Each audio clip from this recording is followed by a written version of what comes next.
Kabla ya kusoma maneno, nitoe shukrani za dhati kwa ajili ya kazi njema mlioifanya. Tumeweka jiwe la msingi pale mali kwa jengo la watoto wa shule na katika nyumba ya kuhani wa Mungu mlioifanya kwa mikono yenu wenyewe. Asante sana kwa kweli, utoleo wa Mungu. Nyumba ni nzuri, inapendeza, na nimepata nafasi ya kuingia ndani. Mara ya kwanza nilipokuja sivyo ilivyo sasa. Kuna mazingira mazuri sana hapa ndani.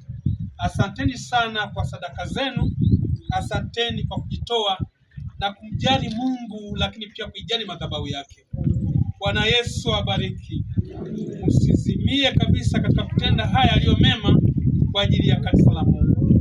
Tendeni bila kuchoka, na Mungu asiwaache wala kuwapungukia.